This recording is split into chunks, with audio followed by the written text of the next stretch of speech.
it's interesting how it stops at these moments. And I'm not saying there's any like kind of supernatural thing that's sort of saying, oh, stop the wheel, the roulette wheel at the right place. I'm a little hot. I'm going to take my shirt off if you don't mind.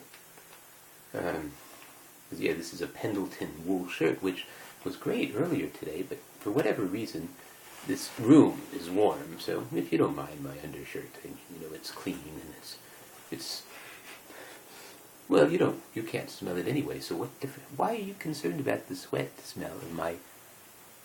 I mean, do you want to smell it? I mean, you know what? I mean, it's kind of wet. You can see it. I've been working. I work hard. I work hard for my blow. Sock, whatever it is, That's the blow part. I never really understood that, in terms of, the thing that men get done passively to, that thing, and then we use this. We have this word, and it seems like it's the opposite, I've never really understood that. At first I went, blow? Why would anybody want that? Sounds very uncomfortable. You are going to blow? You're going to blow? What are you talking about, man? Ooh, ooh. I mean, maybe blow air on from a distance, even close, even a very short distance. Blow air on. Oh, that sounds nice, especially if it was kind of wet and it would be cool, Wet from, I don't know what it'd be wet from, of course, but I mean, whatever. It doesn't really matter. I mean, whatever you'd like it to be wet with, and then blow on it. That's fine. But that's not what blow means, right? Right. I think we need to do a kind of a petition, to the Oxford Dictionary people. We don't think that blow is an appropriate word. Suck, I mean, why not suck? Isn't that a little bit closer? I mean, why do we have to say? Is it one of those things that we're saying it's not exactly the opposite? Well, I guess it is.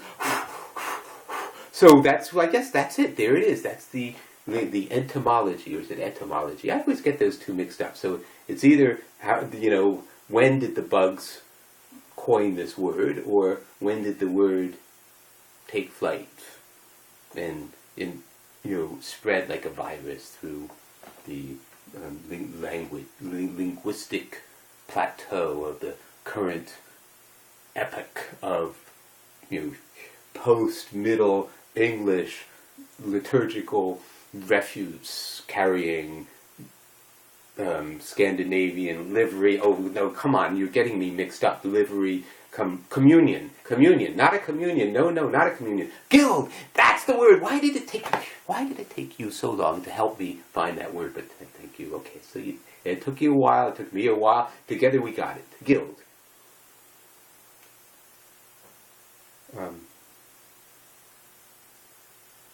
But please don't talk to anybody about that. I mean, this whole guild stuff, it's a little bit. It's the Ohamsey Guild. Ohamsey, it's a little bit corny name. You'll find out. You'll find out what OHAMC means. Little hint. A. I can tell you what A is a common conjunction that's 3 letters long.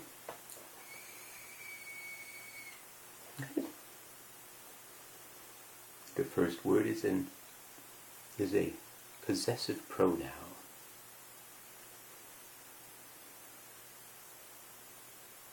Right.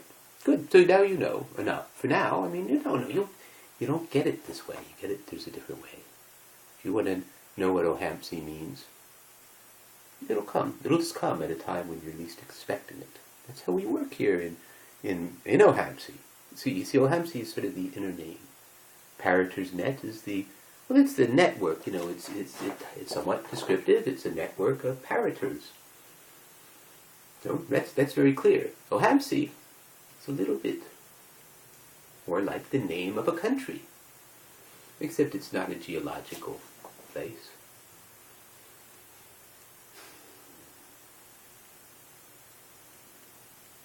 It's a place where people come together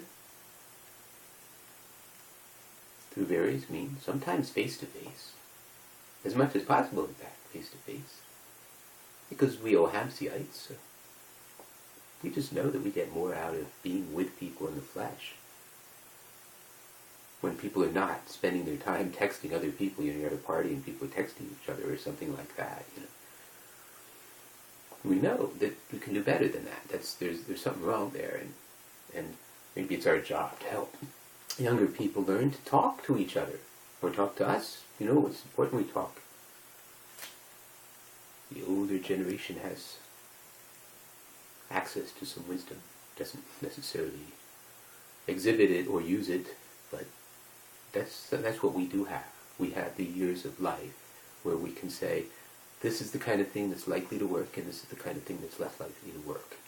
And we can use that understanding in a way that people who don't know the difference, they just haven't learned it yet. What works and what doesn't work. So, wisdom, I think, can, at least in one way of looking at it, well, the wisdom of people with more experience is that. The energy of young people, oh my gosh. Young people have so much energy to do stuff. And it's, well, if we could combine the wisdom of experience with the energy of, just opening up and ready to, go out to the world, well, I think we could actually change some of the fundamental ways the world operates. And it's just being intelligent. It's not through, violent revolution or something like that. And it's a long-term proposition, long, 15, 20 years. But, well, most of us are going to be alive then, and our children certainly are, and their children, who might not yet be born, and we think, well, do we owe our grandchildren anything at all? Or should we just kind of hang out and, buy every new app and just hope that I don't get the pink slip and my neighbor did, and what do I do now? Because, gee, I can't afford to be generous with my neighbor now that I might need to save every single penny I have.